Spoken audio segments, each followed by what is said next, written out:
So in last class we have discussed that for F block elements there is a continuous decrease in size due to poor shielding of F subshell.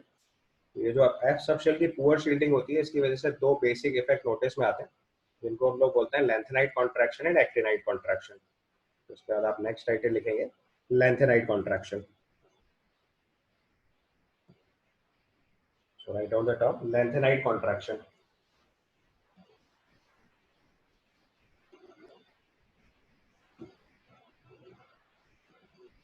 Next हम लिखिए lanthanide contraction.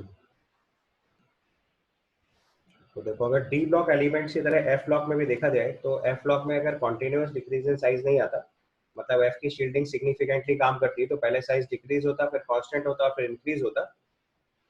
तो जो lanthanum के 58 से लेके total 71 तक के जो 72 तक के जो एलिमेंट्स हैं, उसके बाद के जो एलिमेंट आते हैं बीच में लाइक 58 टू 71 में कॉन्टिन्यूअस डिक्रीज आता. तो जब हम एटॉमिक नंबर 57 से 72 में जाते हैं पीरियोडिक टेबल में तो हमें सडन डिक्रीज इन साइज दिख रहा है.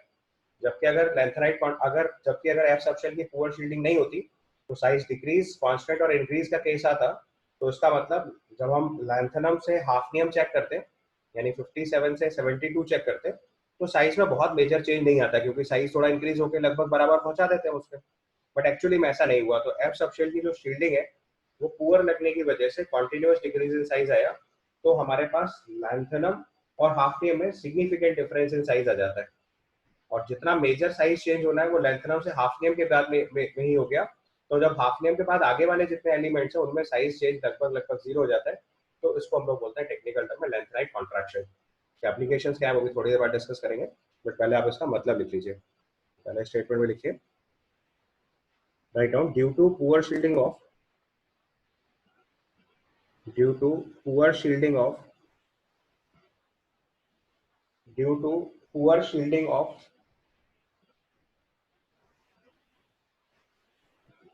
due to poor shielding of 4f subshell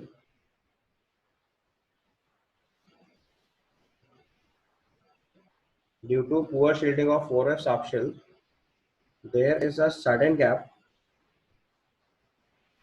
due to poor shielding of 4 subshell there is a sudden change in size from lanthanum 57 to hafnium 72. अब देखो एटॉमिक नंबर से तो आपको ऐसा लग रहा होगा इसमें बहुत बड़ा गैप है, बट एक्चुअली में पीरियोडिक टेबल में अगल बगल एलिमेंट होता है. लैंथेनम के बाद हाफनियम होता है क्योंकि बीच के 14 एलिमेंट्स को नीचे शिफ्ट कर दिया गया लैंथेनाइट्स में. तो जो लैंथेनाइट्स के नीचे 14 एलिमेंट शिफ्ट करे गए हैं तो पीरियोडिक टेबल में जब आप लैंथेनम से हाफनियम देखोगे तो आपको लगेगा एक ग्रुप आगे गए, because lanthanum is third group, hafnium is fourth group. अगर आपको क्लियर नहीं है तो ब्रैकेट में इनके ग्रुप 3 लिख लो. तो लैंथेनम जो है वो ग्रुप 3 है और 72 हाफनियम जो है वो ग्रुप 4 है. तो पीरियोडिक टेबल में ग्रुप 3 से ग्रुप 4 में शिफ्ट हुए तो एक्चुअली में तुम्हारे हिसाब से एक ग्रुप शिफ्ट हुआ तो साइज में थोड़ा सा चेंज आना चाहिए था. बट लैंथेनाइट्स में कॉन्टिन्यूअस डिक्रीज इन साइज की वजह से there is significant difference in size. So due to poor shielding of 4f subshell, there is sudden change in size from lanthanum to hafnium. ठीक है, इस जो sudden change हुआ है इसको हम लोग बोलते हैं lanthanide contraction. So due to poor shielding of 4f subshell, there is a sudden change in size from lanthanum 57 to hafnium 72 is known as lanthanide contraction.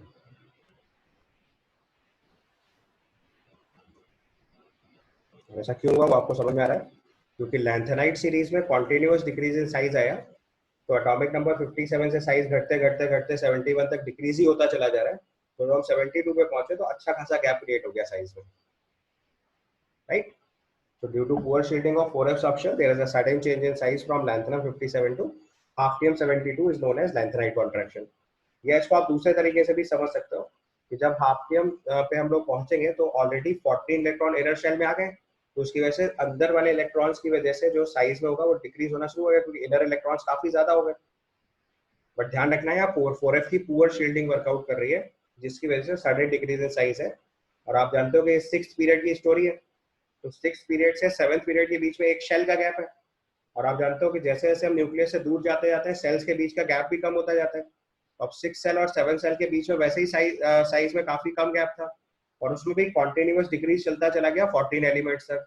तो आगे के एलिमेंट्स के लिए चेंज करना लगभग इम्पॉसिबल हो जाएगा, या बेटर टू इनके सबके साइजेस लगभग इक्वल हो जाएंगे, तो आगे के एलिमेंट्स के साइजेस में कोई बहुत मेजर चेंज नोटिस में आता ही नहीं है।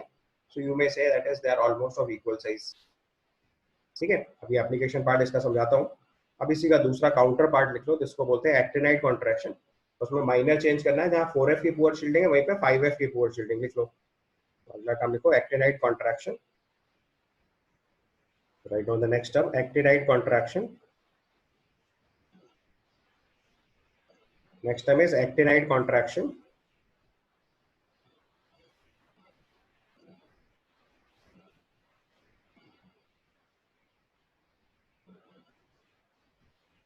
सो एक्टिनाइड कॉन्ट्रैक्शन में सेम बात बिल्कुल एग्जैक्टली रिपीट करनी है, बस अब की बार शील्डिंग पुअर किसकी हो जाएगी 5F की। तो एप्लीकेशन में लिखो due to poor shielding of of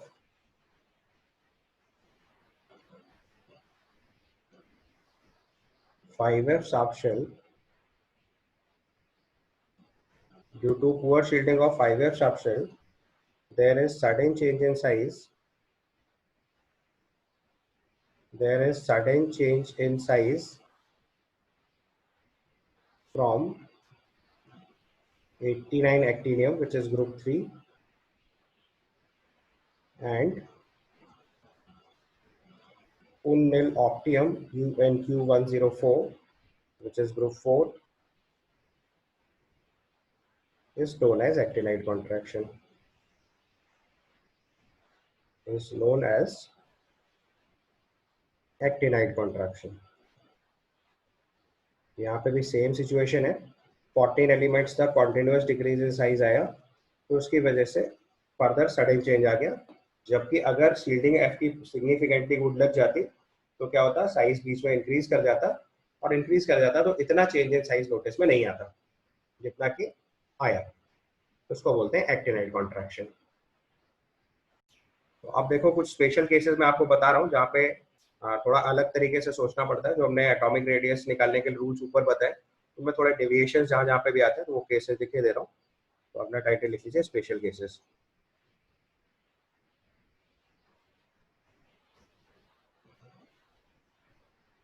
ठीक है, एक्सप्लेनेशन सबके मैंने आपको मोरलेस टेंटेटिव आइडिया में तो बता दिया है, बट आप एक बार अलग से सारे केस लिख डालो जिनमें एज पर द रूल थोड़ी दिक्कत आती है। उसमें देखो सबसे पहले आपको radius of aluminium and gallium compare करना है। तो केस नंबर 1 में लिखेंगे साइज ऑफ एल्यूमिनियम और गैलियम अगर कंपेयर करेंगे तो ये ऑलमोस्ट सेम हो जाता है। Radius of aluminium is approximately equal to radius of gallium. Radius of aluminium जो है वो अप्रोक्सीमेटली इक्वल टू गैलियम हो जाता है। और अगर एकदम एग्जैक्ट वैल्यू के साथ कंपेयर करें तो एल्यूमिनियम का साइज गैलियम से थोड़ा बड़ा होता है। ठीक है, तो if you compare the size, then size of aluminium is very much close to gallium. जबकि आप जानते हो कि गैलियम जो है वो पीरियोडिक टेबल में नीचे है, तो उसकी वजह से उसका साइज बड़ा आना चाहिए था। ठीक है, साइज जो है वो बड़ा आना चाहिए था, बट ऐसा नहीं हो रहा है। तो इस चीज को क्लियरली याद रखना है। अगर आपको कॉन्फ़िगरेशन लिखना है तो मैं लिखे देता हूँ। एल्यूमिनियम का कॉन्फ़िगरेशन होता है नियॉन 3s2 3p1, यानी थर्ड शेल है इसमें केवल। जबकि अगर आप यही चीज गैलियम के लिए लिखोगे तो आएगा ऑर्गन 4s2 4p1। एज पर electronic configuration you can see gallium में फोर्थ शेल है, बट साइज ऑफ गैलियम जो है वो एल्यूमिनियम के लगभग लगभग बराबर हो गया। मोस्टली ऐसे ही क्वेश्चन पूछा जाता है, बट अगर आपको एकदम एक्यूरेट आंसर चाहिए तो एल्यूमिनियम का साइज गैलियम से थोड़ा सा बड़ा होता है। ठीक है, तो अब यस देखो यहाँ पे सर। मैंने बोला कि एल्यूमिनियम और गैलियम के साइजेस लगभग बराबर होते हैं, या अगर और प्रिसाइसली लिखा जाए तो एक्चुअल आंसर जो होता है उसके हिसाब से एल्यूमिनियम का साइज गैलियम से बड़ा होता है। ये इसका सही तरीका है। दोनों तरह से सवाल पूछा जाता है, ऑलमोस्ट इक्वल भी पूछ सकते हैं, ग्रेटर भी पूछ सकते हैं। तो अगर इसका एक्सप्लेनेशन लिखना है तो इसका एक्सप्लेनेशन लिखेंगे poor shielding of D electrons. Poor shielding of D electrons, या इसी को डी ऑर्बिटल कॉन्ट्रैक्शन भी बोल देते हैं कई बार, और डी ऑर्बिटल कॉन्ट्रैक्शन, दोनों में से आप कोई भी टर्म यूज कर सकते हैं। चाहे कॉन्ट्रैक्ट, वही जैसे ऊपर बताया था एफ की पुअर शील्डिंग, या उसी को लेंथेनाइट कॉन्ट्रैक्शन, एक्टिनाइट कॉन्ट्रैक्शन बोलने लगे। ऐसे यहाँ पे देखो ये, अब अगर आप डिफरेंस देखोगे तो आपको समझ आएगा कि एल्यूमिनियम वाले केस में जब इलेक्ट्रॉनिक कॉन्फिगरेशन देख रहे हैं तो उसमें देखो डी का कोई इलेक्ट्रॉन नहीं आ रहा, लेकिन गैलियम के कॉन्फिगरेशन में 3d10 बीच में आएगा। गैलियम के कॉन्फ़िगरेशन में अगर आप ध्यान से देखोगे तो ऑर्गन के बाद 3d10 का कॉन्फ़िगरेशन आएगा। तो अगर मैं इसको और प्रिसाइसली लिखूं तो मुझे यहाँ 3d10 लिखना चाहिए था इसके साथ, क्योंकि गैलियम के केस में d के 10 इलेक्ट्रॉन बीच में और एंट्री करेंगे, तो गैलियम का कॉन्फ़िगरेशन लिखेंगे तो it is organ 4s2 3d10 and 4p1, ये कॉन्फ़िगरेशन लिखना चाहिए था मुझे। तो आप देखो डी के जो इलेक्ट्रॉन आए उनकी वजह से सिग्निफिकेंट शील्डिंग लगनी चाहिए थी। अगर 10 इलेक्ट्रॉन अंदर आए, अगर एस और पी में 10 इलेक्ट्रॉन जाते हैं तो सिग्निफिकेंट शील्डिंग लगती है, बट गैलियम में जब 10 इलेक्ट्रॉन आए तो उतनी शील्डिंग नहीं लगी, क्योंकि डी की शील्डिंग पुअर होती है। जब शील्डिंग उतनी लगी नहीं तो उसका मतलब क्या हुआ कि जो साइज में चेंज आना चाहिए था वो उतना आया ही नहीं। इनर सेल में 10 इलेक्ट्रॉन आ गए गैलियम के अंदर, तो गैलियम के अंदर एक्चुअल में क्या होना चाहिए था कि जब हम लेफ्ट टू राइट में जा रहे थे तो साइज हमारा क्या होता जाना चाहिए था, डिक्रीज होते हुआ जाना चाहिए था। तो अब एल्यूमिनियम से गैलियम आने में शेल बढ़ने से जितना साइज बढ़ा, शेल बढ़ने की वजह से जितना साइज बढ़ा, उससे ज्यादा जो साइज का चेंज हुआ वो किससे फर्क पड़ गया, शील्डिंग की वजह से। तो अगर डी इलेक्ट्रॉन्स की पुअर शील्डिंग अप्लाई हो गई तो उसकी वजह से हमारा जो साइज इंक्रीज होना चाहिए था उतना इंक्रीज हुआ ही नहीं, तो रिलेटिवली साइज एल्यूमिनियम और गैलियम लगभग लगभग बराबर आ गए। तो जो गैलियम का न्यूक्लियर चार्ज है उसने साइज कम कर दिया और शेल की वजह से साइज बढ़ा, तो शेल की वजह से जितना साइज बढ़ा, गैलियम के इफेक्टिव न्यूक्लियर चार्ज की वजह से उतना साइज कम हो गया, तो लगभग लगभग बराबर साइज आ गया, या बेटर टू से एल्यूमिनियम का साइज गैलियम से बड़ा हो गया। अभी अगर ये 10 डी इलेक्ट्रॉन की शील्डिंग पुअर ना लग के सिग्निफिकेंट शील्डिंग लग जाती तो इफेक्टिव न्यूक्लियर चार्ज उतना नहीं बचता, तो गैलियम का साइज एल्यूमिनियम से बड़ा आता। समझ आया कॉन्सेप्ट? शील्डिंग पुअर होने की वजह से इफेक्टिव न्यूक्लियर चार्ज बढ़ा, और इफेक्टिव न्यूक्लियर चार्ज की वजह से साइज डिक्रीज करा, शेल की वजह से साइज इंक्रीज करा, तो सेल की वजह से जितना साइज इंक्रीज हुआ, इफेक्टिव न्यूक्लियर चार्ज की वजह से लगभग उतना डिक्रीज हो गया या ज्यादा डिक्रीज हो गया, तो अल्टीमेटली डिक्रीज इन साइज आ गया। समझ आया कॉन्सेप्ट? तो हमेशा ध्यान रखना है कि अगर साइज में कहीं पे भी शेल बढ़ने के बाद भी साइज कम हो रहा है तो आपको हमेशा क्या रीजन सोचना है, आपको रीजन सोचना है किसी न किसी की या तो पुअर शील्डिंग लग रही होगी या effective nuclear charge significantly higher हो रहा होगा। तो न्यूक्लियर चार्ज बढ़ने से, क्योंकि मैंने जो रूल सिखाया उसमें क्या है, डाउन द ग्रुप साइज बढ़ता है, इसका मतलब रूटीन प्रोसेस में जब शेल बढ़ती है और जो न्यूक्लियर चार्ज बढ़ता है वो इस प्रोपोर्शन में बढ़ता है कि शेल बढ़ने से साइज बढ़ जाता है। तो न्यूक्लियर चार्ज बढ़ने के बाद मतलब जेड बढ़ने से और शेल बढ़ने में शेल का इफेक्ट डोमिनेटिंग होता है, तो उसका मतलब सिग्मा का इफेक्ट चेक करना पड़ेगा हर बारी। ठीक है, दूसरा केस चेक करो तो देखो इसमें स्कैंडियम, इट्रियम और लैंथनम के साइजेस अगर कंपेयर किए जाएं तो ये नॉर्मली इंक्रीजेस होता है। साइज ऑफ स्कैंडियम जो है वो इट्रियम से छोटा और इट्रियम जो है वो लैंथनम से छोटा, ये सिंपल रूल है, ऑल्दो इसमें कुछ एक्सेप्शन नहीं है। तो नेक्स्ट केस है स्कैंडियम, लैंथनम का साइज इट्रियम से बड़ा, इट्रियम का साइज स्कैंडियम से बड़ा है, ये मैंने एक्सेप्शन नहीं है, ये तो रूटीन है, डाउन द ग्रुप साइज बढ़ना ही चाहिए था, बट ये मैंने स्पेसिफाई इसलिए करा क्योंकि अगर आप जनरलाइज केस स्टार्ट करोगे यहाँ पे तो जो 3D सीरीज की रेडियस होती है वो 4D सीरीज से तो कम होती है, बट 4D और 5D सीरीज की जो रेडियस है वो लगभग इक्वल हो जाते हैं। ये जो लगभग इक्वल का केस है ये टेक्निकल है, तो इसलिए इट्रियम और लैंथनम में भी ये कंफ्यूजन आता है, बट इट्रियम और लैंथनम में ये चीज़ नहीं चेक करनी पड़ती क्योंकि वहाँ पे एफ सेप्शन तब तक इन्वॉल्व ही नहीं हुई होती है। एफ सेप्शन लैंथनम के बाद स्टार्ट होके हाफ नियम तक काम करती है। ठीक है, तो यहाँ पे जो ये एक्सप्लेनेशन लिखना पड़ेगा कि 4D सीरीज और 5D सीरीज के लाइक साइज क्यों लगभग इक्वल हुए, तो उसको आप poor shielding of F subshell बोल सकते हो, या और प्रिसाइसली लिखेंगे तो लैंथनाइट कॉन्ट्रैक्शन लिखेंगे। यहाँ पे इसका अगर एक्सप्लेनेशन लिखेंगे तो poor shielding of F electrons और लैंथनाइट कॉन्ट्रैक्शन। तो लैंथनाइट कॉन्ट्रैक्शन की वजह से 4D सीरीज और 5D सीरीज के साइज लगभग बराबर हो जाएंगे, बट उसमें ध्यान रखना है कि इट्रियम और लैंथनम में ये चीज नहीं होगी, क्योंकि इट्रियम और लैंथनम के केस में इट्रियम और लैंथनम के केस में लैंथेनाइट कॉन्ट्रैक्शन का कोई रोल ही नहीं होगा, क्योंकि एफ सबशेल का इलेक्ट्रॉन लैंथनम के बाद फिल होना शुरू होता है। ठीक है, इसी में जरा अगले केस में चले।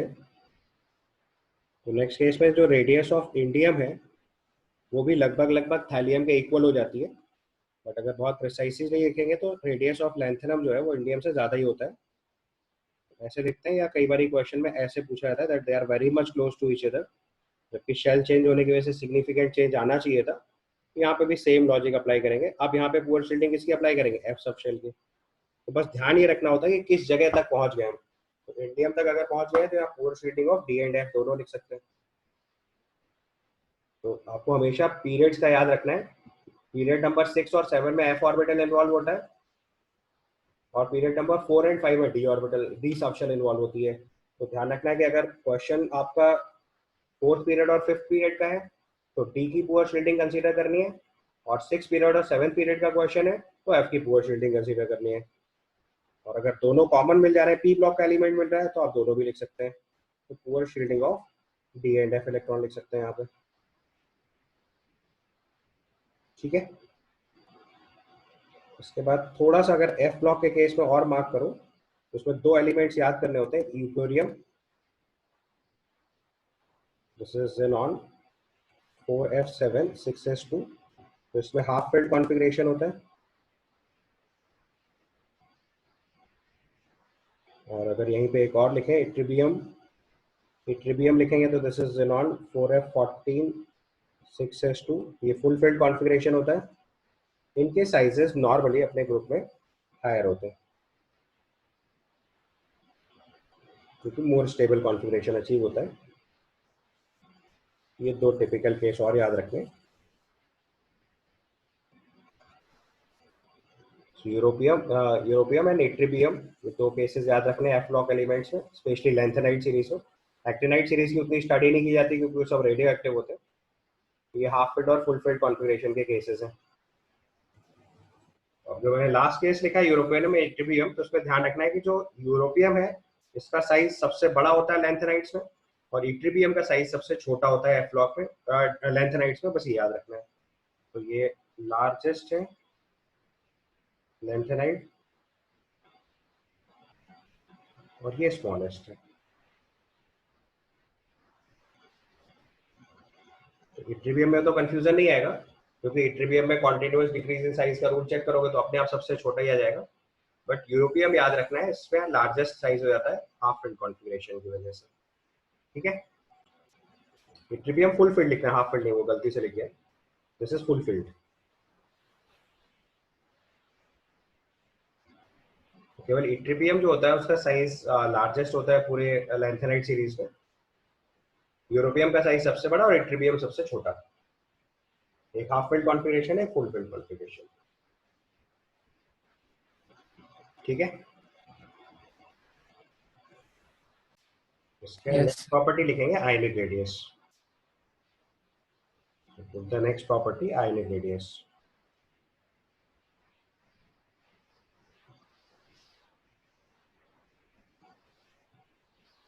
आयनिक रेडियस में देखो दो पॉसिबल केसेस हैं। एक कैटायन का केस पॉसिबल हो सकता है और एक एनायन का केस पॉसिबल हो सकता है। तो कैटायन के केस में आपको पता है कि इलेक्ट्रॉन जो है वो लॉस होके बनेगा, और एनायन के केस में इलेक्ट्रॉन गेन होके बनेगा। तो कैटायन का साइज जो होता है वो अपने एटम से छोटा हो जाता है, और एनायन का साइज अपने एटम से बड़ा हो जाता है। ये पॉइंट लिख लेना है सबसे पहले। आयनिक रेडियस में size of cation is smaller than its atom,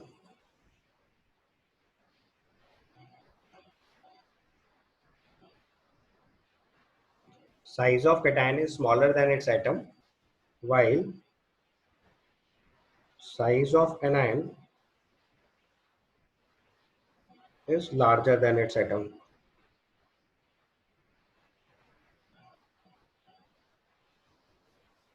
ठीक है, जो केटायन का साइज होता है वो अपने एटम से छोटा, और एनायन का साइज अपने एटम से बड़ा हो जाता है। उसका लॉजिक सिंपल है। जैसे सपोज करो हमने सोडियम एलिमेंट लिया, उसका कॉन्फ़िगरेशन लिखेंगे तो दिस इज नियॉन 3s1, और अगर Na+ लिखा तो उसका कॉन्फ़िगरेशन नियॉन हो जाएगा, एक शेल कम हो गई।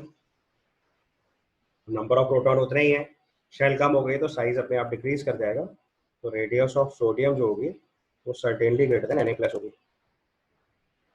और अगर इसका उल्टा करोगे, जैसे क्लोरीन लिया आपने तो इसका कॉन्फ़िगरेशन लिखेंगे this is neon PS2 3p5, और इसी को Cl- में कन्वर्ट किया तो ये ऑर्गन का कॉन्फ़िगरेशन अचीव हो जाएगा। तो इलेक्ट्रॉन शेल में बढ़ा, प्रोटॉन उतना ही रहे, तो न्यूक्लियर चार्ज इफेक्टिवली इलेक्ट्रॉन्स के ऊपर डिक्रीज काउंट करेंगे, तो उसकी वजह से साइज इंक्रीज कर जाएगा। तो Cl- का साइज जो है वो Cl से बड़ा होता है। ध्यान रखना है, हम लोग इसको कभी कभी जनरलाइज करके याद कर लेते हैं, जो कि सबसे बड़ी मिस्टेक है। हम ऐसे याद कर लेते हैं कैटाइन का साइज छोटा होता है, एनाइन का साइज बड़ा होता है, ये गलती है। कौन सा कैटाइन किसके एनाइन से ये कंपेयर करना है, तो ऐसे नहीं याद करना होता है that small cation is smaller A9 is larger, that is not correct method. Cation अपने एटम से छोटा और एनाइन अपने एटम से बड़ा होता है, रूल ये है, ठीक है। तो रैंडम कंपैरिजन नहीं करना है, और बाकी रूल एटॉमिक रेडियस वाले ही काम करेंगे, उसमें कोई दिक्कत ही नहीं है। तो अब जैसे आपको ऑर्डर लिखना है, तो जैसे हमें size of Ni+, Na+, K+, Rb+, Cs+ compare करना है, तो उसमें कोई प्रॉब्लम ही नहीं है, साइज ऑफ सीजियम+ सबसे बड़ा आ जाएगा, क्योंकि डाउन द ग्रुप शेल बढ़ती हुई जा रही है, साइज इंक्रीज होते हुए जाएगा। दूसरा केस अगर कंपेयर करना है, मान लो एक पीरियड में, तो साइज ऑफ अगर हम कंपेयर कर रहे हैं, लेट्स से व्हाट यू से, सपोज करो Na+, Mg2+, Al3+, ठीक है। इसके बाद फर्दर इफाइल से N3-, और फिर O2-, F-, ठीक है। तो अगर आप ध्यान से देखो तो ये सब आइसो इलेक्ट्रॉनिक है, ऑल आर आइसो इलेक्ट्रॉनिक। अब सारे केस में चेक कर लो, सब में 10 इलेक्ट्रॉन्स हैं, जस्ट चेक देयर इलेक्ट्रॉन्स, तो they are isoelectronic. Yes. तो आइसो इलेक्ट्रॉनिक में कंपेयर करना आसान हो जाता है, क्योंकि इलेक्ट्रॉन्स फिक्स्ड हो गए, तो अब सिंपली न्यूक्लियर चार्ज से चेक कर लिया जाएगा। जिसमें न्यूक्लियर चार्ज ज्यादा होगा, तो जब आइसो इलेक्ट्रॉनिक है तो इसका मतलब शेल सब में सेम हो गई, तो बस केवल न्यूक्लियर चार्ज या इफेक्टिव न्यूक्लियर चार्ज से चेक करेंगे। तो अगर साइज कंपेयर करोगे तो इसमें F- सबसे बड़ा आएगा, size of F- will be largest, because अगर एटॉमिक नंबर साथ में मार्क कर दो तो आप समझ जाओगे, this is 11, this is 12, this is 13, Yes, this is 8, this is 9।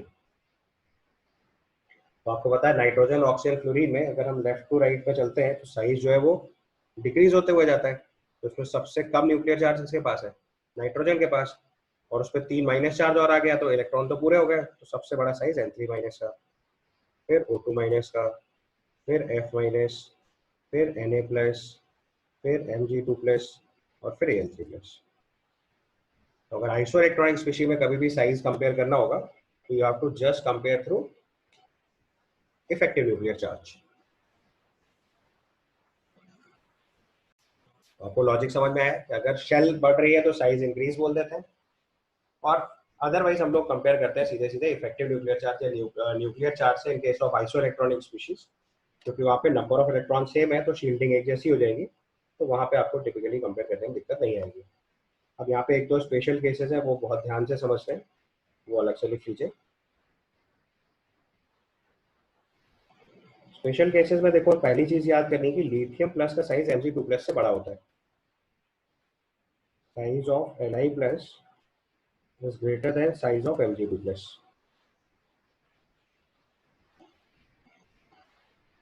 Lithium plus का साइज Mg2+ से बड़ा होता है, ये बात डायरेक्ट लर्न कर लेनी है। दिस इज समथिंग जो अगर आपको नहीं पता होगा तो आप गलत कर जाओगे। दूसरा है कि सबसे टिपिकल केस है जो आपको समझना है, वो समझना है size of F-, H-, F-, Cl-, Br- और I-। This is also very typical case. तो उसमें क्या होता है कि I- का साइज इसमें सबसे बड़ा होता है, और उसके बाद H- आ जाता है। तो ये साइज सबसे टिपिकल है, ये भी मैं लिखे देता हूँ। ऐसा क्यों होता है वो भी लॉजिक समझाता हूँ आपको, पहले पहले साइज देख लो। तो साइज I- का सबसे बड़ा है, फिर H- होता है, फिर Br-, Cl- और F-, ये साइज का ऑर्डर है। तो आपको बहुत मुश्किल से ये बात डाइजेस्ट होगी कि H माइनस का साइज इतना बड़ा क्यों है, तो आपको उसको समझ लेना है जरा। एक्चुअली में H माइनस के पास 2 इलेक्ट्रॉन और 1 प्रोटॉन है, ठीक है, और हाइड्रोजन के पास 1 इलेक्ट्रॉन 1 प्रोटॉन था। तो पहले क्या था, एक प्रोटॉन जो है वो 1 इलेक्ट्रॉन को अट्रैक्ट कर रहा था, अब उसी एक प्रोटॉन को 2 इलेक्ट्रॉन को अट्रैक्ट करना है, यानी कि इफेक्टिवली 50% पुलिंग पावर हो गई, क्योंकि इलेक्ट्रॉन डबल हो गए सीधे सीधे, जो कि बाकी केसेस में नहीं हुआ। बाकी सब में केवल 1 इलेक्ट्रॉन इंक्रीज किया। तो जो न्यूक्लियस को इफेक्टिवली इलेक्ट्रॉन्स को अट्रैक्ट करने की पावर है उसमें बहुत ज्यादा चेंजेस नहीं हुए, H माइनस में सिग्निफिकेंट चेंज हो गया है। तो जो इलेक्ट्रॉन के ऊपर होल्ड है वो बहुत कम हो जाएगा H माइनस के केस में, इसलिए इसका साइज बहुत बड़ा हो जाता है, ठीक है। तीसरे रूल में देखो, आपको बताया मैंने एल्यूमिनियम का साइज गैलियम से जो है वो बड़ा होता है, बट अगर हम Al3+ और Ga3+ कंपेयर करेंगे तो Al3+ का साइज Ga3+ से छोटा ही होता है। ऑल्दो ये कोई एक्सेप्शन नहीं है, बट क्योंकि इसका पहला एक्सेप्शन है या इसका पहला रूल हम पढ़ के आए हैं कि size of aluminium is greater than gallium, तो कंफ्यूजन हो सकता है, इसलिए ये भी केस यहाँ पे लिख लो। Al3+ का साइज Ga3+ से छोटा ही होता है, उसमें कोई प्रॉब्लम नहीं है। ये रूटीन प्रॉपर ऑर्डर आ रहा है जो आना चाहिए था एज पर द रूल, ठीक है। सर इनकी वैल्यूज के साथ लिखेंगे ना? नहीं, वैल्यू नहीं चाहिए आपको, values are not needed, you just compare, comparison result चाहिए बस, दैट इज इट, और कुछ भी रिजल्ट नहीं चाहिए। जहाँ पे एक्सप्लेनेशन है वहाँ एक्सप्लेनेशन भी, ऐसा क्यों होता है, दो बातें बस ठीक से समझती है। जैसे मैंने बताया H माइनस का साइज इतना बड़ा क्यों होता है, तो आप इजीली बता सकते हो कि H से H माइनस बनने में इलेक्ट्रॉन डबल हो गए, तो न्यूक्लियस का जो होल्ड है वो रिलेटिवली बहुत डिक्रीज कर जाएगा, इसलिए साइज सिग्निफिकेंटली इंक्रीज करेगा। उसके बाद तीसरी प्रॉपर्टी लिखेंगे हम लोग, आयोनाइजेशन पोटेंशियल। नेक्स्ट हम लिखेंगे आयोनाइजेशन पोटेंशियल, ये ऐसी वो कभी कभी आयोनाइजेशन एनर्जी भी लिखते हैं, वो दोनों में से कोई भी पार्ट है वो एक ही बात है, you can write it as ionisation energy.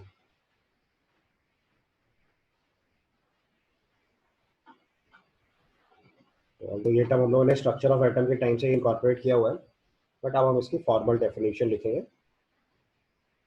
तो देखो, इसको दो तरीके से बोला जा सकता है।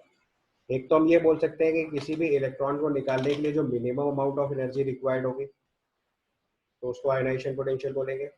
या फिर हम पहले ही बोलते हैं कि जो मोस्ट लूजली बॉन्डेड इलेक्ट्रॉन है, तो जो मोस्ट लूजली बॉन्डेड इलेक्ट्रॉन है उसको निकालने के लिए वैसे ही सबसे कम एनर्जी लगेगी, तो फिर वहाँ मिनिमम का भी यूज नहीं करना पड़ेगा। तो we can explain ionisation potential in two ways, either we can say it is the minimum amount of energy required to remove an electron from isolated gaseous atom, या फिर इसी को बोल सकते हैं it is the amount of energy required to remove the most loosely bonded electron, या most loosely bonded electron को अगर और सिंपल तरीके से समझे तो वैलेंस शेल का इलेक्ट्रॉन होगा, क्योंकि जो वैलेंस शेल का इलेक्ट्रॉन होगा वही न्यूक्लियस से सबसे लूजली बॉन्डेड है, जो इनर इलेक्ट्रॉन्स है वो टाइटली बॉन्डेड है। तो ये एनर्जी रिमूव करने का केस है। अब यहाँ पे आप देखो एक फंडामेंटल चीज सीख लो केमिस्ट्री के लिए, मतलब बहुत बेसिक रूल है लेकिन इसको समझ लो, ये बहुत काम आएगा भी आपके। रूल इज दिस कि अगर हमें केमिस्ट्री में कभी भी एनर्जी सप्लाई करनी होगी ना, we will always look for minimum, और जब भी कभी एनर्जी रिलीज वाला केस आएगा वी गो फॉर मैक्सिमम।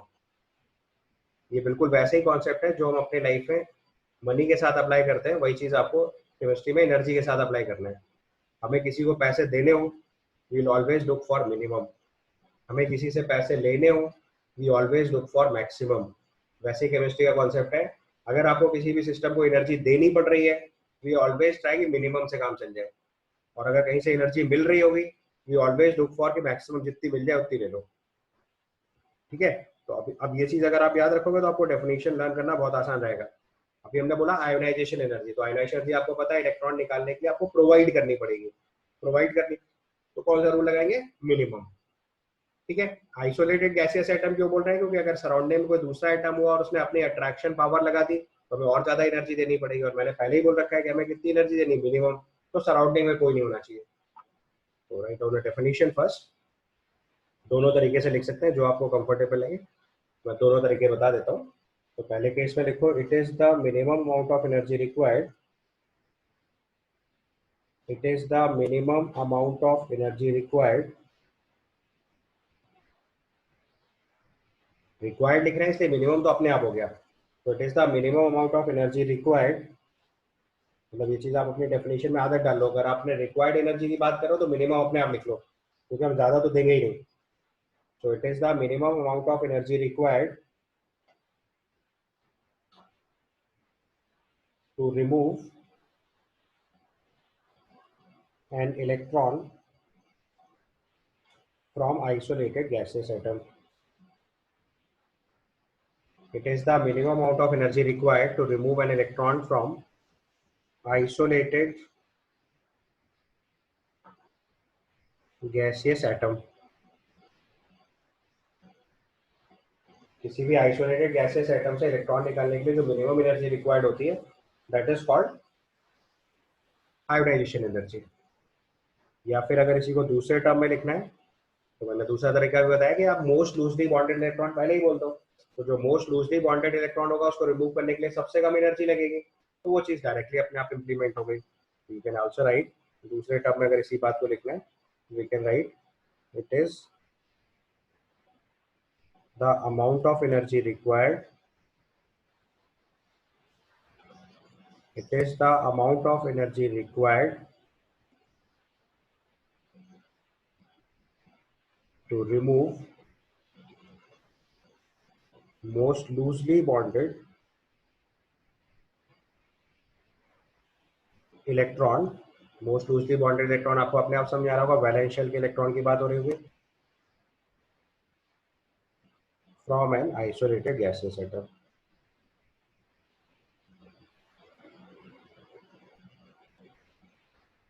दोनों बातें आपको मतलब समझ में आने लगा होगा कि अगर मोस्ट लूजली बॉन्डेड इलेक्ट्रॉन बोल रहे हैं तो ऑटोमेटिकली मिनिमम एनर्जी लगेगी। तो दोनों तरीके से बोल सकते हैं, या तो वो इलेक्ट्रॉन निकालेंगे जिसमें मिनिमम एनर्जी लग रही है उसको आयोनाइजेशन एनर्जी बोलेंगे, या दूसरे तरीके से समझ लो कि जो सबसे लूजली बॉन्डेड इलेक्ट्रॉन बॉन्डेड है एटम, लूजली बॉन्डेड इलेक्ट्रॉन है एटम के अंदर, उसको निकालना है तो उसमें भी सबसे कम एनर्जी लगेगी, तो उसको भी दूसरे तरीके से लिख सकते हैं। There are two ways to define ionisation energy. किसी भी आइसोलेटेड गैसियस एटम से इलेक्ट्रॉन निकालने के लिए जो मिनिमम एनर्जी रिक्वायर्ड है उसको बोलते हैं हम लोग आयोनाइजेशन एनर्जी। आइसोलेटेड एटम क्यों बोल रहे हैं? आइसोलेटेड का मतलब क्या होता है? उसकी सराउंडिंग में कोई दूसरा एटम नहीं होना चाहिए। तो आइसोलेटेड एटम क्यों बोल रहे हैं? क्योंकि अगर उसकी सराउंडिंग में कोई दूसरा एटम हुआ तो उसका अट्रैक्शन या रिपल्शन वर्कआउट कर सकता है, तो हमें एनर्जी ज्यादा देनी पड़ सकती है। बट मैंने आपको पहले ही बताया कि हम जब एनर्जी सप्लाई करते हैं तो मिनिमम एनर्जी वापस लेंगे किसी से तो मैक्सिमम। एग्जैक्टली। तो अब देखो, अगर इसी चीज को किसी एलिमेंट के रिस्पेक्ट में लिखो तो लेट्स एग्जांपल से लिखते हैं। तो सपोज करो हमने सबसे पहले लिया सोडियम एटम। अगर हमारे पास एक सोडियम गैसियस एटम है, उससे आपने एक इलेक्ट्रॉन रिमूव करके इसको Na+ में कन्वर्ट किया, तो इस प्रोसेस में जो एनर्जी रिक्वायर्ड होगी that is called ionisation energy. ठीक है, तो this you may say that ionisation energy of sodium atom.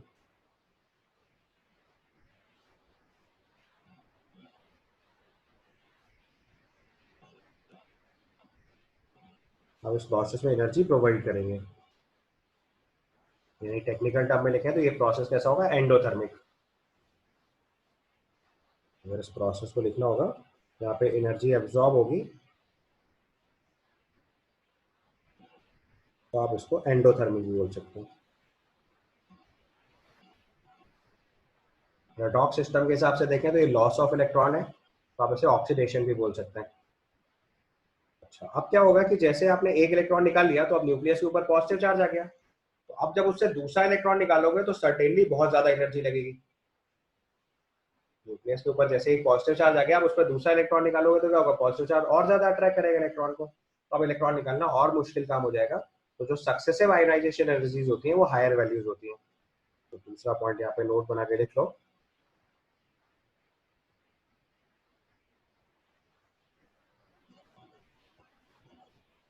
Successive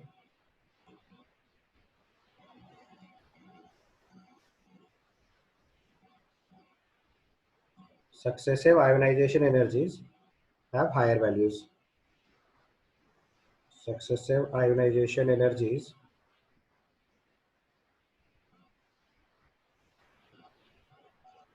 are higher values. तो किसी भी सिस्टम की अगर आप सक्सेसिव आयोनाइजेशन एनर्जीज चेक करोगे तो उनकी वैल्यू हायर होगी। So successive ionisation energies are higher values.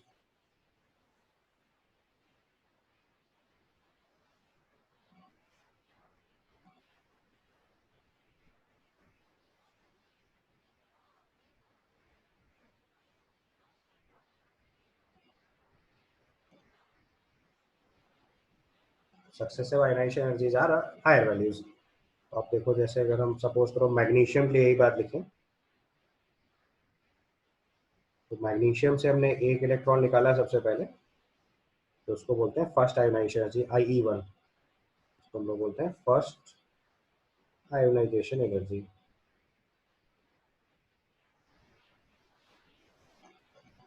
ठीक है, अब इस Mg+ से एक और इलेक्ट्रॉन निकाला, Mg2+ बनेगा, उसको बोलेंगे सेकेंड आयोनाइजेशन एनर्जी। ठीक है, this is IE2, second ionisation energy. तो सेकेंड आयोनाइजेशन एनर्जी की वैल्यू हमेशा फर्स्ट आयोनाइजेशन एनर्जी से तो ज़्यादा ही रहेगी, ये तो डिफॉल्ट है। IE2 will be always greater than IE1, इसमें कोई एक्सेप्शन नहीं होता, एकदम रिजिडली इस बात को याद कर लीजिए। किसी भी एलिमेंट की फर्स्ट आयोनाइजेशन एनर्जी कम, फिर सेकेंड ज़्यादा, थर्ड उससे ज़्यादा, फोर्थ उससे ज़्यादा, फिफ्थ उससे ज़्यादा, ये बहुत ज़्यादा चेंज होगा। ठीक है, समझ में आ गई बात? अच्छा, इसी चीज़ को हम लोग एक और तरीके से यूज़ कर सकते हैं कि जहां से भी इलेक्ट्रॉन वैलेंस शेल के बाद उसके अंदर वाली शेल से निकालना शुरू करोगे तो एनर्जी अब्रप्टली इंक्रीज कर जाएगी। जैसे सपोज करो इसी केस में, अभी अगर हम एक और केस देखें, इसी में मैग्नीशियम से एक और इलेक्ट्रॉन निकालने सपोज करो,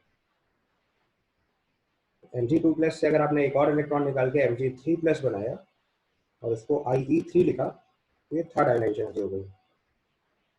तो अब although third ionisation energy first second ionisation energy से ज़्यादा, second ionisation energy first energy से ज़्यादा होगी, बट यहाँ पे थर्ड आयोनाइजेशन एनर्जी की वैल्यू सेकंड वाले से बहुत ज़्यादा होगी।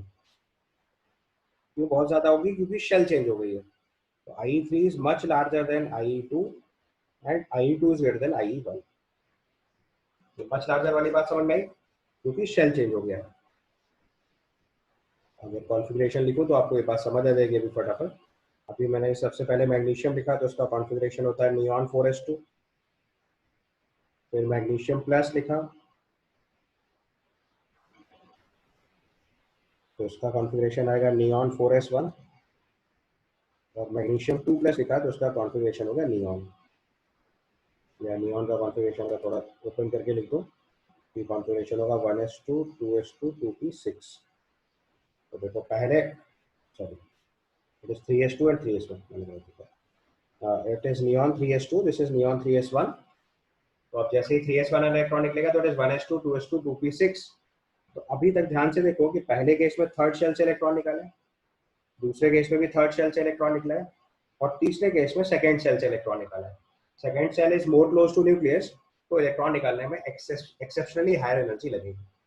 तो जहां पे आयोनाइजेशन एनर्जी की वैल्यू एक्सेप्शनली इंक्रीज कर जाती है, वहां से आपको पता चल जाता है सेल चेंज हो गया है। तो ये एक मेथड होता है जिससे आप वैलेंसी निकाल सकते हो।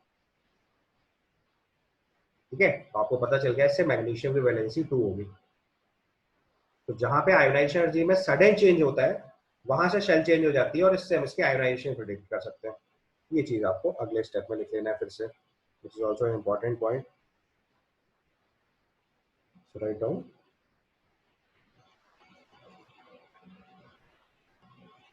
so write down exceptional change, exceptional increase of ionization energy, exceptional increase of ionization energy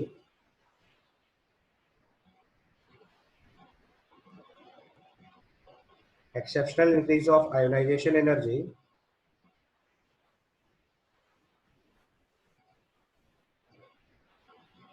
will be in the case of shell change, in the case of shell change, and with this information, and with this information valency of the element can be predicted, valency of the element can be predicted। ये point समझ में आया आपको? तो first ionization energy की value second ionization से कम, second वाली third से कम, थर्ड वाली फोर्थ से कम, ये हमेशा वैलिड रहेगा, कभी गड़बड़ नहीं हो रहा। एक पॉइंट हमेशा किसी हर एलिमेंट के केस में एक ऐसा पॉइंट आएगा जहां पे आयोनाइजेशन एनर्जी में एकदम सडन चेंज आएगा। जब भी वो सडन चेंज नोटिस में आएगा तो आपको क्लियरली समझ में आना चाहिए कि उस केस में शेल चेंज हो रही है, और जैसे ही आपको शेल चेंज नोटिस में आएगी तो आप वहां पे उसकी वैलेंसी प्रिडिक्ट कर सकते हैं। तो दिस इज अ टेक्निक जिससे हम किसी भी एलिमेंट की वैलेंसी को प्रिडिक्ट करते हैं। और जो सडन चेंज होगा वो सिग्निफिकेंट चेंज होगा। जैसे मान लो सपोज करो फर्स्ट आयनाइजेशन से 100 है, सेकंड आयनाइजेशन एनर्जी 150 है, और थर्ड आयनाइजेशन एनर्जी सीधे 2000 हो गई। तो जो एकदम से चेंज आएगा दैट रिफ्लेक्ट्स शेल चेंज। तो उससे आपको पता चलेगा कि इसकी वैलेंसी कैसे प्रोडिक्ट, और वहां पे आपको जैसे ही शेल चेंज होगा तो आपको पता चल गया कि उसके पहले जितने इलेक्ट्रॉन निकाले वो उसकी वैलेंसी की तरह काम करेगा। ओके, आप देखो अगर पीरियोडिक टेबल में ट्रेंड्स देखेंगे तो हम लोग दो तरीके से ट्रेंड्स देखते हैं, एक लेफ्ट टू राइट, एक डाउन द ग्रुप। तो पहले एक एक करके चेक करते हैं। सबसे पहले डाउन द ग्रुप चेक करते हैं।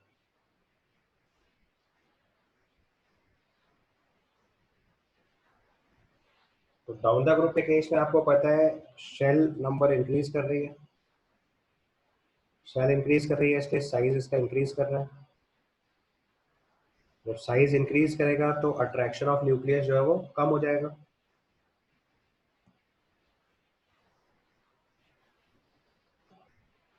Attraction of nucleus on valence shell electron decrease कर जाएगा। अब जब ये चीज डिक्रीज कर जाएगी तो उसका मतलब इलेक्ट्रॉन को बाहर निकालना आसान काम हो गया, तो इससे आयोनाइजेशन एनर्जी डिक्रीज कर जाएगी।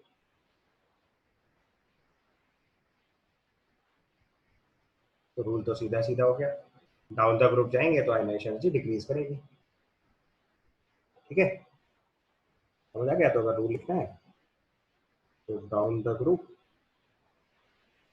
Ionisation energy decreases. Simple rule लिख लिया। आपको अगर डायरेक्ट रूल लिख लेना है तो एक्सप्लेनेशन के साथ लिखना है। तो मैंने बताया कि डाउन द ग्रुप जाएंगे तो शेल बढ़ेगी, शेल बढ़ेगी तो साइज इंक्रीज होगा, साइज इंक्रीज होगा तो न्यूक्लियस से इलेक्ट्रॉन दूर चला जाएगा तो उसका अट्रैक्शन कम हो जाएगा क्योंकि इलेक्ट्रोस्टैटिक अट्रैक्शन है, और अट्रैक्शन कम हो जाएगा तो आयोनाइजेशन एनर्जी कम हो जाएगी। जैसे सबसे पहले केस में देखें तो lithium, sodium, potassium, rubidium, caesium. तो लिथियम की आयोनाइजेशन एनर्जी सबसे ज़्यादा, then sodium, then potassium, then rubidium, then caesium. Caesium की आयोनाइजेशन एनर्जी सबसे कम। दूसरा ग्रुप चेक करना है तो जैसे beryllium, magnesium, calcium, strontium, barium. यहाँ भी डाउन द ग्रुप सीधे सीधे डिक्रीज। ठीक है, समझ आया। तो सबसे रूटीन केस है। अब दूसरा ट्रेंड चेक करना है, left to right in a period. दूसरा ट्रेंड चेक कर रहे हैं, left to right in a period. Left to right in a period. अब ये थोड़ा ट्रिकी होता है। लेफ्ट टू राइट जब पीरियड में चल रहे हैं तो आपको देखो एक चीज तो पता है कि साइज डिक्रीज हो रही है। एस एंड पी ब्लॉक की बात कर रहा हूँ पहले बेसिकली। लेफ्ट टू राइट है ना पीरियड, अगर हम चेक करें तो S and P block elements में अगर देखें सबसे पहले, और प्रिसाइसली पहले सॉल्व कर दो, अगर उसको specifically S and P block elements लिख दो तो लेफ्ट टू राइट जाने में साइज देखो डिक्रीज हो रहा है एक फैक्टर, जेड इफेक्टिव जो है वो इंक्रीज कर रहा है, उसी वजह से साइज डिक्रीज कर रहा है। ठीक है, दूसरा फैक्टर लिखें तो जेड इंक्रीज कर रहा है, दूसरा शील्डिंग भी इंक्रीज कर रही है। तो ये तो कॉमन फैक्टर्स है जो हमें पहले से ही बता रहे हैं कि आयोनाइजेशन एनर्जी के साथ क्या होना चाहिए। सिंपल रूल से अगर आप देखोगे तो आपको समझ में आएगा कि लेफ्ट टू राइट में जो है वो डिक्रीज, लेफ्ट टू राइट में आयोनाइजेशन एनर्जी इंक्रीज होते हुए जानी चाहिए क्योंकि साइज जो है वो कम हो रहा है। तो अट्रैक्शन न्यूक्लियस का इलेक्ट्रॉन तो बढ़ता जाएगा तो इलेक्ट्रॉन को बाहर निकालना मुश्किल काम होता जाना है। तो अगर सिंपल ट्रेंड की बात करेंगे तो लेफ्ट टू राइट में आयोनाइजेशन एनर्जी आपकी इंक्रीज होते हुए जानी चाहिए। लेकिन यहाँ पे एक स्पेशल रूल और अप्लाई होता है, उसको ध्यान से समझना है। तो लेफ्ट टू राइट में आयोनाइजेशन एनर्जी इंक्रीज होनी चाहिए क्योंकि साइज डिक्रीज कर रहा है। अब मैं आपको एक ट्रेंड से बताता हूँ तब आपको समझ आएगा। So let's say I write for lithium वाले ग्रुप भी अगर मार्क करता हूँ तो let's say I write lithium. तो let's say it is for lithium, beryllium, boron, carbon, nitrogen, oxygen, fluorine. Lithium beryllium boron carbon nitrogen oxygen fluorine, ठीक है। Neon भी देखना तो कोई प्रॉब्लम नहीं है। इनर्ट गैसेस में आयनाइजेशन तो हाईएस्ट आनी है, उसमें तो कोई डाउट ही नहीं है। अगर आप चाहो तो वो ग्रुप भी लिख सकते हो यहाँ पे, ऐसे नियॉन, ठीक है। तो अभी देखो मैंने रूल के हिसाब से जो लिखा उसके हिसाब से तो आपका ऑर्डर ये आना चाहिए, बट इसमें दो जगहों पे ध्यान देना पड़ता है, एक ये केस और एक ये केस। रीजन, क्योंकि यहाँ पे कॉन्फ़िगरेशन से भी फर्क पड़ने लग जाता है। When you right beryllium, it's configuration is 2s2। When you right boron, it is 2s2 2p1, right. When it is 2s2 2p1, तो आप देखो ये 2st जो है ये फुल फिल्ड कॉन्फ़िगरेशन है, तो इससे इलेक्ट्रॉन निकालना डिफिकल्ट हो जाएगा रादर देन बोरॉन। तो यहाँ पे ऑर्डर देखो चेंज हो जाता है, यहाँ पे ऑर्डर दिया है, ध्यान से देखिएगा, आपको क्लिक करेगी बार। बेरिलियम और बोरॉन के केस में डिफरेंस क्या है कि बेरिलियम से जब इलेक्ट्रॉन निकालना है तो 2s2 कॉन्फ़िगरेशन से निकाल रहे हैं, जो कि फुल फील्ड ऑर्बिटल है, उससे इलेक्ट्रॉन निकालना मुश्किल काम होगा। जबकि बोरॉन के केस में से जब 2p1 में से इलेक्ट्रॉन निकालेंगे तो 2s2 फुल फील्ड कॉन्फ़िगरेशन बनेगा, तो स्टेबिलिटी और बढ़ जाएगी, इसलिए इलेक्ट्रॉन निकालना आसान हो जाएगा। तो बेरिलियम की आयोनाइजेशन एनर्जी बोरॉन से ज्यादा हो जाती है। And the same thing takes place at in case of nitrogen. अगर नाइट्रोजन का कॉन्फ़िगरेशन देखोगे तो it is 2s2 2p3, and oxygen का कॉन्फ़िगरेशन देखेंगे तो इट इज 2s2 2p4। तो हो क्या रहा है कि इलेक्ट्रॉन जब निकाल रहे हैं नाइट्रोजन से तो हाफ फील्ड से निकाल रहे हैं, ज्यादा एनर्जी रिक्वायर्ड होगी, और ऑक्सीजन में इलेक्ट्रॉन निकालने के बाद हाफ फील्ड बन रहा है, यानी स्टेबिलिटी बढ़ रही है, तो एनर्जी कम रिक्वायर्ड होगी, राइट। तो उसका मतलब आयोनाइजेशन एनर्जी ऑफ ऑक्सीजन और नाइट्रोजन के केस में भी ऑर्डर बदल जाता है। तो आयोनाइजेशन एनर्जी ऑफ नाइट्रोजन जो है वो ऑक्सीजन से ज्यादा होती है, उसका भी same logic, half field configuration.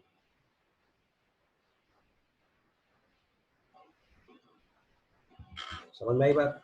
तो जहां कभी भी फुल फील्ड या स्टेबल कॉन्फ़िगरेशंस आएंगे वहां पे आयोनाइजेशन एनर्जी में डेविएशन आता है, बट ध्यान रखना है कि वो एडजेसेंट एलिमेंट से होता है, उससे ज्यादा का वेरिएशन नहीं होता है। मतलब अपने एलिमेंट से एक आगे एक पीछे का केस हो जाता है। तो अब अगर इसका प्रॉपर ट्रेंड लिखेंगे तो it is lithium, boron, beryllium, carbon, oxygen, nitrogen, fluorine, neon. ध्यान रखना है सिर्फ एक पोजीशन स्वाइप होती है, मेजर चेंज नहीं है, जस्ट वन पोजीशन स्वाइप, बाकी ऑर्डर वही रहेगा।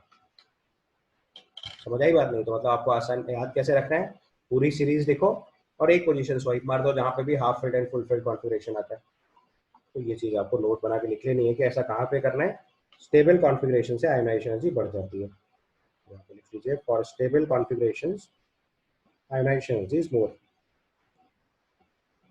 फॉर स्टेबल इलेक्ट्रॉनिक कॉन्फ़िगरेशंस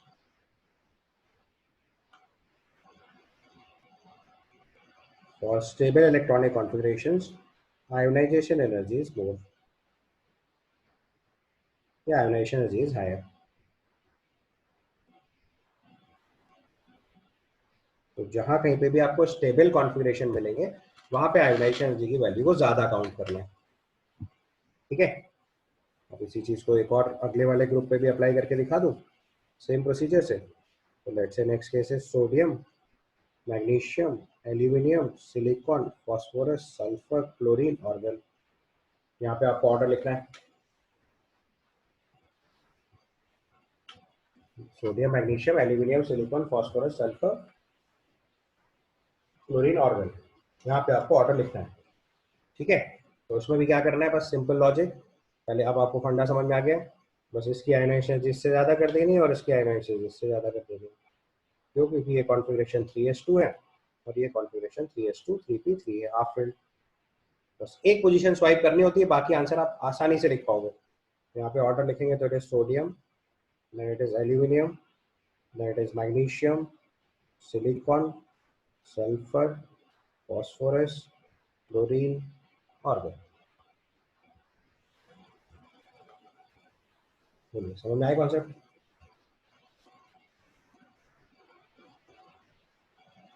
एकदम रूटीन में ऑर्डर लिखा है, कहीं पे भी कंफ्यूजन नहीं आएगा, सिर्फ एक पोजीशन स्वाइप का खेल है,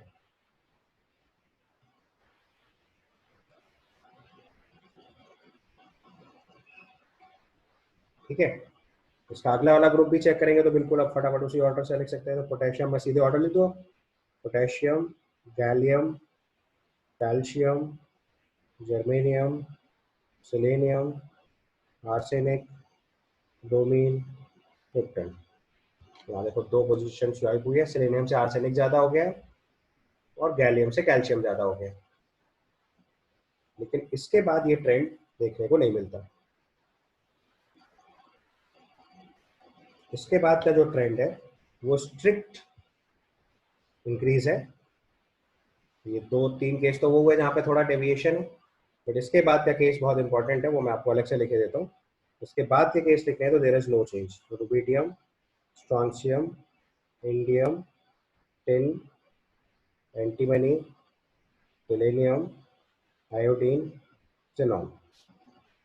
उसके बाद लिखेंगे तो caesium, barium, thallium, lead, bismuth, polonium, sir ये याद करने हैं। Astatine, radon. कुछ याद नहीं करना बेटा, ये पूरा पूरा एक रो लिखी हुई है, कहीं चेंज हो ही नहीं रहा ना, कुछ तुम्हें याद ही नहीं करना। तुम्हारे पास तो एक रो लिख के आएगी, इसका ऑर्डर लिखो। तो बस तुम्हें क्या याद रखना है, तुम्हें सिर्फ याद रखना है कि पीरियड नंबर 2, 3 और 4, अगर मैं साथ में यहाँ पे लिखता चलूँ तो आपको अभी ये पीरियड लिखे हुए एक्चुअली पीरियोडिक टेबल के, तो क्वेश्चन में तो आपके पास एलिमेंट्स लिख के ही आएंगे ना। आपको बस एक चीज ध्यान रखनी है कि पीरियड पता होने चाहिए। तो ये देखो पीरियड नंबर 2 की बात हो रही है, ये पीरियड नंबर 3 है, ये पीरियड नंबर 4 है। तो देखो पीरियड नंबर 2, 3 और 4 में तो स्टेबल कॉन्फ़िगरेशन से मैंने ऑर्डर चेंज किया हुआ। ध्यान से देखो, यहाँ पे देखो ऑर्डर चेंज किया है, यहाँ पे देखो ऑर्डर चेंज किया है, same thing over here, same thing over here. But उसके बाद देखो ये चीज नहीं करी है, यहाँ पे देखो बेरिलियम और बोरॉन स्वाइप किया है, यहाँ ऑक्सीजन और नाइट्रोजन स्वाइप किया है। उसके बाद ये प्रॉब्लम नहीं है। पीरियड नंबर 5 एंड 6 में this is not the case. Period number 5, period number 6, वहां पे strict increase in ionisation energy from left to right. ठीक है,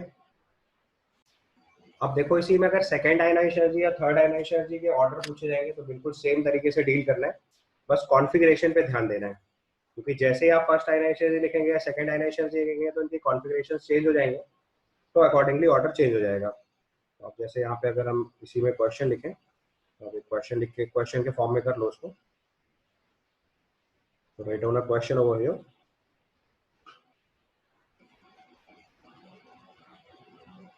Write down compare second and third ionization energies of, compare second and third ionization energies of third period elements.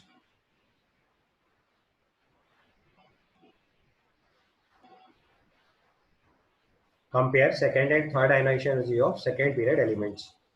So third period elements.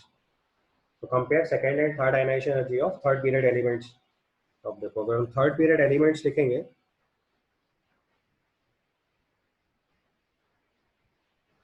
तो third period elements हुए हमारे पास sodium, magnesium, aluminium, silicon, phosphorus, sulphur, chlorine and argon. ये हमारा third period हो गया। ठीक है, नाउ द क्वेश्चन इज आपको IE2 कंपेयर करना है। तो IE2 मतलब इनसे सबसे ऑलरेडी एक इलेक्ट्रॉन निकाला हुआ है, जब सबसे आपने एक इलेक्ट्रॉन निकाल दिया है तो ये Na+ हो गया, ये Mg+ हो गया, ये Al+ हो गया, ये Si+ हो गया, ये P+ हो गया, ये S+ हो गया, Cl+ हो गया, Ar+ हो गया। एक इलेक्ट्रॉन निकालने के बाद यही हो जाएगा after removal of one electron. तो फर्स्ट आयनाइजेशन का ऑर्डर तो हम लोग लिख चुके हैं, अब रूल्स वही फॉलो करना है जो पहले सिखा रखा है। तो जैसे ही आपने एक इलेक्ट्रॉन रिमूव कर लिया सब में से, तो अब देखो इनके कॉन्फ़िगरेशन ध्यान से देखना। तो जो सोडियम का कॉन्फ़िगरेशन है वो नियॉन का कॉन्फ़िगरेशन बन चुका होगा। मतलब आपको ट्रिक सिखा रहा हूँ सवाल सॉल्व करने की। तो जो Na+ है उसका कॉन्फ़िगरेशन कौन सा वाला बन चुका होगा, नियॉन वाला। मैग्नीशियम का कॉन्फ़िगरेशन में क्या होगा, नियॉन के बाद 3s1। Al+ के कॉन्फ़िगरेशन में 3s2, ये 3s2, 3p1, ये p2। थोड़ा ब्रीफली लिख रहा हूँ, आप चाहो तो और डिटेल में लिख लेना। इसको 3p2 लिखेंगे, ये 3p3 हो गया, ये 3p4 हो गया, ये 3p5 हो गया। ठीक है, यहाँ था ओके। तो अब देखो सोडियम क्या हो गया, इनर्ट गैस बन चुका है। तो अब जब सेकेंड इलेक्ट्रॉन रिमूव करोगे तो मतलब सोडियम का सेकेंड इलेक्ट्रॉन निकालने का मतलब इनर्ट गैस से इलेक्ट्रॉन निकालना है, तो उसकी आयोनाइजेशन एनर्जी सबसे ज्यादा हो जाएगी, यानी कि आयोनाइजेशन एनर्जी सबसे ज्यादा। उसके बाद देखो हाफ फिल्ड कॉन्फ़िगरेशन कहाँ कहाँ पे मिल रहा है, ये देखो 3s2 कॉन्फ़िगरेशन हो गया, ये 3s1 हो गया, यहाँ पे स्वाइप होगा, सॉरी यहाँ पे नहीं, ये 3s2 और ये 3p1 है, तो उसका मतलब सर्टेनली इसकी आयोनाइजेशन एनर्जी इससे ज्यादा हो जाएगी। और यहाँ पे चेक करोगे देखो ये 3p3 और ये 3p4 है, तो ये हाफ फिल्ड हो गया, तो इसकी आयोनाइजेशन एनर्जी इससे ज्यादा हो जाएगी। एक ही पोजीशन स्वाइप करते हैं, बस ये ध्यान रखना। अब ऑर्डर लिख लो, तो सोडियम के बाद नेक्स्ट ऑर्डर किसका आएगा, ऑर्गन। ऑर्गन के बाद next one is sulphur. Sulphur के बाद next one is chlorine. Chlorine के बाद next one is silicon. Silicon के बाद next one is phosphorus. Phosphorus के बाद next one is aluminium. After that it is magnesium. देखो देखने में बहुत एब्रप्ट ऑर्डर है, बट अगर आप रूल से चलोगे तो कुछ भी लर्न नहीं करना, आप एक बार में सही ऑर्डर लिख ले जाओगे। तो the correct order will be sodium, organ, sulphur, chlorine,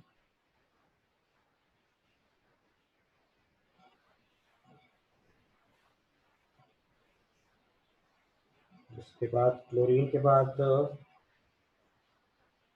मैंने गलती कर दी, क्लोरीन के बाद यहाँ पे फॉस्फोरस आएगा, तो एल्यूमिनियम और सिलिकॉन स्वाइप हुआ है ना, तो क्लोरीन के बाद नेक्स्ट वन आएगा फॉस्फोरस। फॉस्फोरस के बाद नेक्स्ट वन आएगा एल्यूमिनियम। एल्यूमिनियम के बाद सिलिकॉन, और सिलिकॉन के बाद मैग्नीशियम। ये ऑर्डर बनेगा देखो।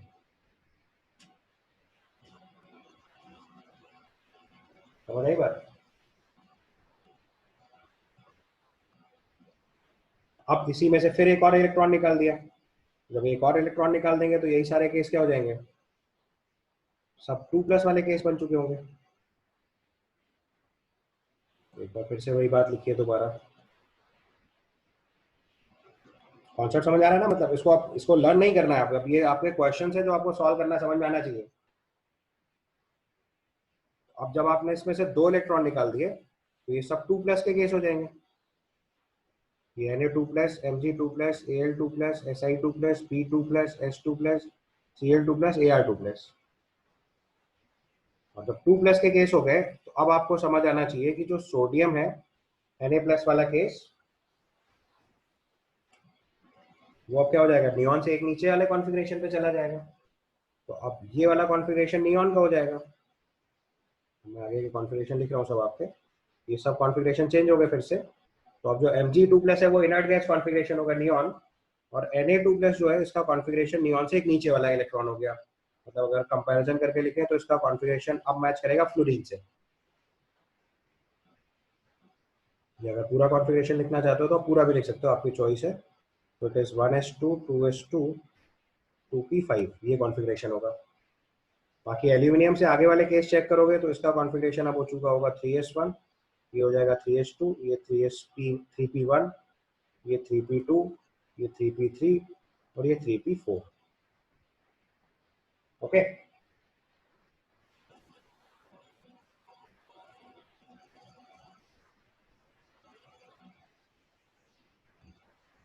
क्लियर, समझ आया।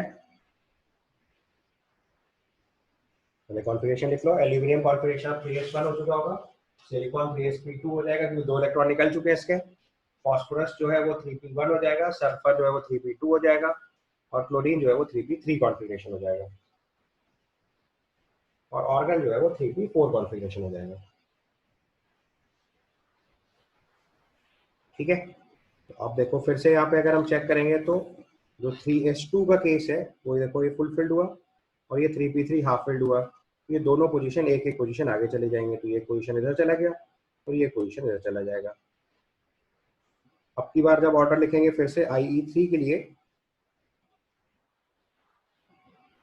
तो हाईएस्ट आयनाइजेशन एनर्जी किसके लिए होगी, मैग्नीशियम के लिए, इनर्ट गैस कॉन्फ़िगरेशन। उसके बाद नेक्स्ट वन किसके लिए आएगी, 2p5 से इलेक्ट्रॉन निकालना है सेकेंड शेल से, तो ज्यादा एनर्जी रिक्वायर्ड होगी, तो that it will be sodium. Sir aluminium भी तो हाफ फिल्ड कॉन्फ़िगरेशन होगी, मतलब Al2+। हाफ फील्ड नहीं, वो तो सिंगल इलेक्ट्रॉन है। एक इलेक्ट्रॉन को हाफ फील्ड में क्या मतलब बचा, वो तो एक ही इलेक्ट्रॉन है ना। हाफ फील्ड का केस पी और डी पे काम करेगा, एस में हाफ फील्ड तो हमेशा ही होगा, एक इलेक्ट्रॉन आएगा उसमें हाफ फील्ड क्या होगा। वो तो इलेक्ट्रॉन निकालने के बाद इनर्ट गैस कॉन्फिगरेशन चला जाएगा, तो अपना इलेक्ट्रॉन सबसे आसानी से लूज करेगा। देखो उसका एक इलेक्ट्रॉन लूज करने के बाद तो सबसे स्टेबल कॉन्फिगरेशन की तरफ जा रहा है, वो तो सबसे जल्दी आसान इलेक्ट्रॉन लूज करेगा। तो it is magnesium then sodium, समझ गया ना। मतलब उस एक इलेक्ट्रॉन का हाफ फील्ड का कोई मतलब ही नहीं हुआ ना। तो ये वाली बात हुई कि एक रेस में एक आदमी जुटा और उसको गोल्ड मेडल दे दिया, तो उसको गोल्ड मेडल थोड़ी दिया जाता। पार्टिसिपेंट ही एक है तो वो रेस कैंसिल। तो मैग्नीशियम का सोडियम आया। सोडियम का नेक्स्ट केस चेक करोगे तो अब देखो ऑर्गन और Cl2 में Cl2 हाफ फील्ड है तो उसकी आयनाइजेशन ज्यादा काउंट करेंगे, then it is Cl। After Cl it is argon, फिर सल्फर, सल्फर के बाद सिलिकॉन, सिलिकॉन के बाद फास्फोरस, फास्फोरस के बाद एल्यूमिनियम। ये ऑर्डर बनेगा। तो बस आपको हर बार दिमाग ये लगाना है, इनर्ट गैस सबसे ऊपर रखना है। एक बार इनर्ट शेल से इलेक्ट्रॉन निकालेंगे तो आयनाइजेशन एनर्जी ज्यादा रखनी है, और हाफ फील्ड कॉन्फ़िगरेशन को प्रेफरेंस दे देनी है, या फुल फील्ड कॉन्फ़िगरेशन को प्रेफरेंस दे देनी है, और सिर्फ एक पोजीशन स्वाइप करना है, तो आप आसानी से आयोनाइजेशन एनर्जी का ऑर्डर लिख पाओगे। ठीक है, चलो इसके बाद देखो अब स्पेशल केसेस मार्क करने स्टार्ट करने। सबसे पहले देखो इसमें बोरॉन फैमिली सबसे पहले इंपॉर्टेंट केस है। बोरॉन फैमिली का अगर हम ऑर्डर लिखेंगे तो इट इज बोरॉन, बहुत ही अब्रप्ट ऑर्डर है। पहले मैं ऑर्डर लिख देता हूँ, फिर देखें आप। Boron, then thallium, then it is gallium, then it is aluminium, and then it is indium. अब ये क्वेश्चन ऑलरेडी जे एडवांस के पेपर में आ चुका है, क्योंकि ये सबसे अब्रप्ट ऑर्डर है, जिसको पता नहीं है वो बता नहीं सकता इसका ऑर्डर। तो आप ध्यान से देखोगे यहाँ पे, तो हमारा जो एक्चुअल लाइन है that is boron, aluminium, gallium, indium, thallium. उसमें देखो थैलियम बहुत ऊपर आ गया उठ के, और एल्यूमिनियम गैलियम से नीचे चला गया। तो रूल के हिसाब से down the group ionisation energy कम होते जानी चाहिए थी। ठीक है, तो उसमें देखो दो जगहों पे चेंजेस हैं, वो मैं आपको दिखा दे रहा हूँ। एक तो ये थैलियम देखो लास्ट से उठ के आगे आ गया, और गैलियम जो है वो देखो एल्यूमिनियम से आगे आ गया। दो जगहों पे मेजर चेंजेस हैं। तो अगर आप ध्यान से देखोगे यहाँ पे कि जो आयोनाइजेशन एनर्जी ऑफ गैलियम जो है वो ग्रेटर देन एल्यूमिनियम है, उसको आप इसके साइज से भी समझ सकते हो, या अगर सिंपल टर्म में लिखेंगे तो ये डी ऑर्बिटल कॉन्ट्रैक्शन हुआ। This is D orbital contraction.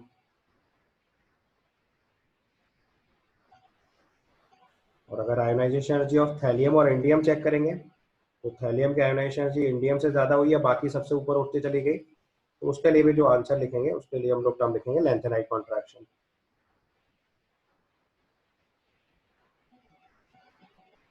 This is an abrupt order.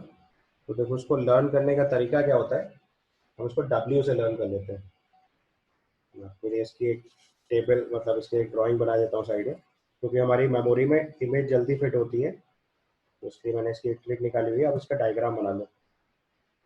These are the technique जिससे काम जल्दी बनता है। तो उसको हम लोग W जैसा बनाते हैं। तो डायग्राम लुक्स लाइक है W। तो W बनाते टाइम ध्यान रखा जाता है, थोड़ा टेढ़ा करके बनाते हैं, ऐसे बनाते हैं। जैसे W बना लो आप पहले, बस अब इस पे बस आप एलिमेंट लिख दो, आपका आंसर अपने आप बन जाएगा। ये बोरॉन है, ये एल्यूमिनियम है, ऑर्डर में लिख लो, गैलियम है, इंडियम है, थैलियम है।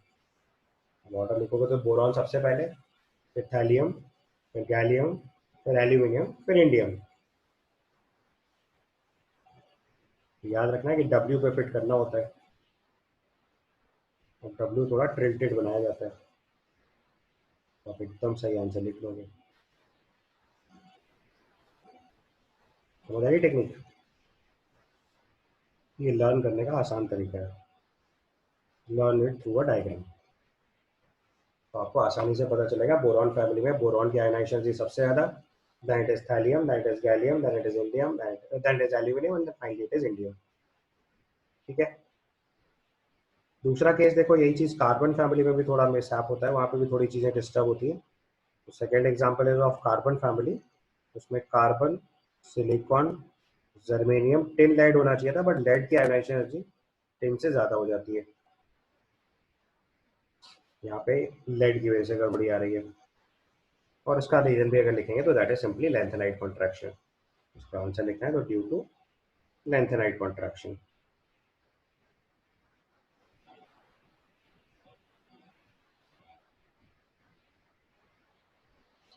ठीक है, इसके बाद देखो इसको टिपिकली डी ब्लॉक एलिमेंट्स में लिखें तो डी ब्लॉक में ये बड़ा ही अब्रप्ट ऑर्डर्स होते हैं, इसलिए मैं इसको पूरा रूल्स के साथ लिखे देता हूँ अगर आप प्रॉपरली लर्न करना चाहते हैं। तो डी ब्लॉक एलिमेंट्स में देखो क्या होता है, ग्रुप 3 ग्रुप वाइज लिख दे रहा हूँ। तो डी ब्लॉक एलिमेंट आपको पता है ग्रुप 3 से लेके ग्रुप 12 तक का केस होता है, ग्रुप 3 टू ग्रुप 12 तक का केस है, ग्रुप 3 टू ग्रुप 12। तो इसमें देखो क्या है, मैं ग्रुप वाइज लिखे देता हूँ। ग्रुप 3 में अगर आयोनाइज एनर्जी कंपेयर करेंगे तो 3D की आयोनाइज एनर्जी सबसे ज़्यादा होती है, फिर 4D और फिर 5D। अगर ग्रुप 3 में कंपेयर करेंगे तो ionisation energy for 3D is highest, then it is 4D and finally it is 5D। ठीक है, तो अगर इसको कंपेयर करना है, इसका अगर एग्जांपल लिखना है तो यहीं पे आप एग्जांपल लिख लो। स्कैंडियम की आयोनाइजेशन एनर्जी सबसे ज़्यादा होगी, इसके बाद स्कैंडियम के बाद चेंज करेंगे तो इट इज इट्रियम, और इट्रियम से कम लैंथेनम। थर्ड ग्रुप का केस ही हो गया। इसके बाद ग्रुप 4, 5, 6 और 10। ग्रुप 4, 5, 6 और 10, अगर इन चारों ग्रुप्स के ऑर्डर कभी चेक करने पड़ेंगे तो उसमें 5D की एनर्जी आयोनाइजेशन एनर्जी सबसे ज़्यादा होती है, तो it is 5D, 4D and 3D। This is 5D, 4D and 3D, ये आंसर होता है। और अगर इसके अलावा बचे हुए ग्रुप्स में ये चीज़ चेक करनी पड़ेगी कभी भी, तो that is group number 7, 8, 9, 11 and 12. Then this order is 5D, 3D and 4D. उसका अगर एक टिपिकल एग्जांपल लिखना है तो गोल्ड वाला केस लिख लो।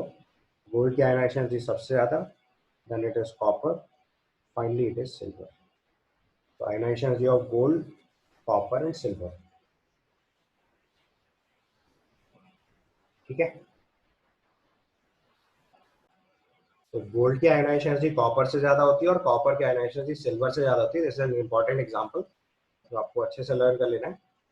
और इसीलिए आप जानते हो कि सिल्वर जो है वो बहुत अच्छा कंडक्टर होता है, क्योंकि अपना इलेक्ट्रॉन सबसे आसानी से लूज करता है मेटल्स के केस में, अगर आप कॉमन मेटल्स देखोगे तो इसलिए इनकी आयोनाइजेशन एनर्जी के टिपिकल रूल्स आपको लर्न कर लेंगे। ठीक है, तो these are some typical rules of D block elements. ऐसे हमारे पास जनरली आयोनाइजेशन एनर्जी का ट्रेंड आ जाता है। ठीक, तो विल स्टॉप हियर।